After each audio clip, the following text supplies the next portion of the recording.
In April 2015, Nepal was devastated by an earthquake that killed over 8,000 people and left over 2 million homeless.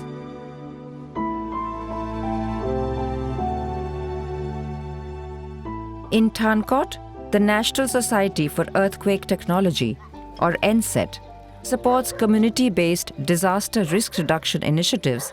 as part of a wider program to make Nepal earthquake safe.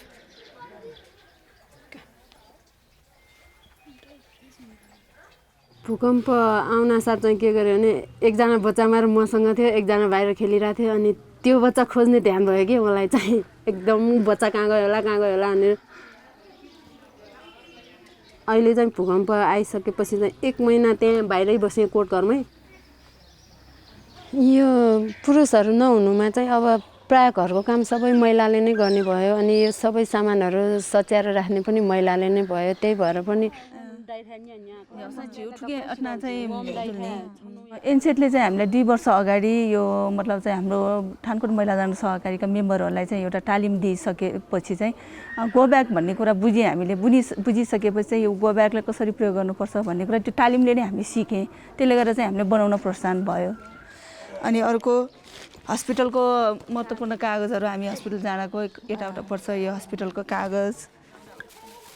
अनि बिक्री गरेपछि हामीले त्यसबाट आम्दानी पनि भयो त्यसले पनि हामीलाई प्रोत्साहन मिल्यो यो एउटा गो ब्याग एउटा चाहिँ आम्दानीको स्रोत पनि बन्ने रहेछ भन्ने कुरा पनि सिकेँ Go bags contain essential emergency supplies to help people survive during a crisis.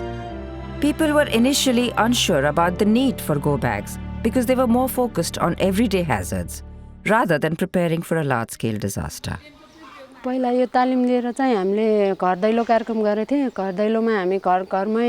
गएको थिएँ 1835 घर धुरीमा चाहिँ हामीले घर दैलो गरेर कुरा थियो अनि अरूले चाहिँ यस्तो गो ब्याग चाहिँदैन भनेर थाहा अहिले चाहिँ भूकम्प गएपछि चाहिँ उहाँहरूले यस्तो चाहिने रहेछ हामी पनि उ गर्छु भन्ने पनि छन् कि त्यही भएर